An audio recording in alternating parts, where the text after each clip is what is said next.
Halo guys, selamat siang guys. Kemarin kalian pada nonton nggak VT-nya Mbok Cikrak yang ngebahas yang Hamidun hamil 7 bulan terus pengen pulang Indo, terus ujung-ujungnya minta nasi.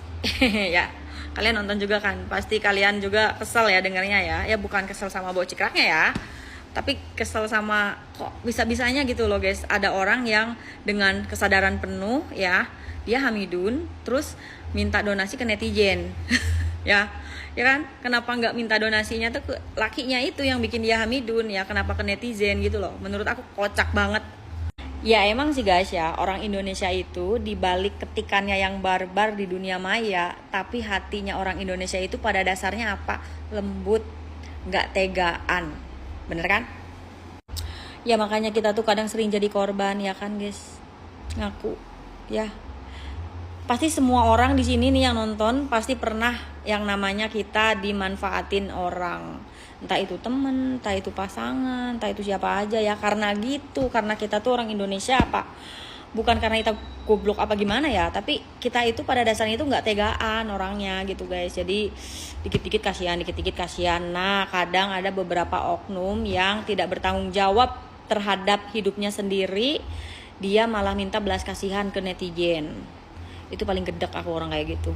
Jadi guys, aku tuh pengen ngebahas bareng-bareng lah ya sama kalian ya. Barangkali di sini ada di antara kalian yang mungkin punya pikiran, aku pengen sekalian lah beranak di sini ya, sambil menyelam minum air ya, sambil nyari jodoh, udah dapet jodoh, nanti sambil kerja sambil punya anak gitu. Gak apa-apa guys, gak apa-apa banget. Itu hak kalian, urusan kalian ya. Mau kalian beranak di Taiwan, mau kalian beranak di Malaysia, mau kalian beranak di Brunei, beranak di gorong-gorong pun itu urusan kalian. Tapi ada syaratnya guys. Syaratnya kalian harus tahu konsekuensinya apa dulu, dan bersedia nanggung segala konsekuensinya tanpa melibatkan orang lain. Ya guys ya, ini aku ngomong sambil nahan emosi ini guys. Jadi ya guys ya, yang perlu kalian siapkan itu selain mental juga ya materi guys. Kalian harus nyiapin duit ya. Duit, udah tahu Hamidun. Jadi kalau misalkan kalian punya gaji itu ya gajinya jangan dikirim semua ke Indonesia. Kalian juga harus nabung buat di sini gitu loh guys. Jangan sampai pas giliran kalian kepepet ya, ujung-ujungnya minta ke netizen. Kan netizen nggak nyuruh situ beranak. Netizen pun juga nggak tahu situ ada di dunia ini ya. Kamu hidup di dunia ini kita nggak tahu kalau nggak karena diangkat sama misalkan Mbok Cikrak atau diangkat sama Ibu Alena ya kan. Kalau bukan karena beliau-beliau yang angkat kasus kalian kan kita nggak tahu kalian ada di dunia ini ya. Tapi kenapa kalian itu ya menggampangkan banget ya, dikiranya kita itu buset banyak duit kali ya. Ya kita duit, ya ampun guys, kita tuh kerja banting tulang ya, kesang badag, kesang lembut, kesang badag. Kita juga sama, semua orang juga pada punya kebutuhan guys. Jadi jangan dikit-dikit masalah kayak gitu doang, bukan masalah yang kayak misalkan ya koma atau misalkan bener-bener kayak mengancam nyawa gitu loh guys ya. Kita juga ya pasti bantu guys kalau yang kayak begitu ya. Tapi kalau yang masalah Hamidun pengen pulang Indo minta donasi, itu mah kebangetan.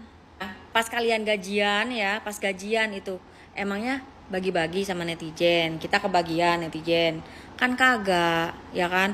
Terus pas lagi bikin anaknya emangnya kita ikutan diajak, kita kan kagak juga bos. Kocak kan guys. Apabila seorang PMI hamil, apakah akan dipulangkan? Apa benar melahirkan di Taiwan lebih nyaman? Setelah melahirkan, apakah tetap bisa bekerja di Taiwan? Teman-teman, di tanggal 3 Januari yang lalu, Agung berkunjung ke salah satu shelter penampungan PMI resmi yang menampung PMI menunggu masa kelahiran, pasca kelahiran dengan anak yang masih di bawah 6 bulan. Lucu-lucu banget mereka. Serta ada juga PMI formal yang sedang menunggu proses bina majikan. Dalam kunjungan ini ada 4 hal yang Agung belajar. Yang pertama, siapapun yang melahirkan di Taiwan adalah dilindungi secara hukum dan haknya sangat dihormati. Sehingga asal statusnya resmi, biaya perawatan sebelum hingga setelah kelahiran bisa menggunakan asuransi kesehatan nasional Taiwan. Bahkan menurut pengakuan dari mereka, biayanya tidak lebih dari 5.000 NT, tergantung rumah sakit. Yang kedua, majikan di Taiwan tidak boleh memulangkan pekerja karena alasan hamil. Tapi, mereka boleh memutuskan kontrak. Dan PMI yang hamil bisa mengajukan permohonan untuk tetap tinggal di Taiwan hingga si bayi ini lahir. Dan bahkan imunisasi di puskesmas pun juga bagian dari hak ibu dan anak. Biayanya ada yang gratis, tergantung jenis imunisasinya. Yang ketiga, setelah melahirkan, PMI tetap boleh tinggal dan mencari pekerjaan yang baru. Dan anaknya bisa dititipkan di penampungan anak-anak yang dibiayai oleh pemerintah ataupun juga swasta, tergantung kemampuan masing-masing. Yang keempat, shelter ini tempat berkumpulnya orang-orang baik, teman-teman. Petugas sosial yang baik, ibu-ibu yang memilih berhenti bekerja sementara dan konsentrasi merawat anak-anaknya lebih dahulu. Dan para PMI yang bijaksana memilih jalur yang benar untuk menyelesaikan masalahnya. Jadi mohon doanya dari teman-teman agar mereka yang ada di shelter ini terus diberikan kesehatan dan kelancaran agar segera dapat kembali bekerja. Oh iya, teman-teman tahu nggak? Kalau di shelter ini, mereka sama sekali tidak memungut biaya penampungan.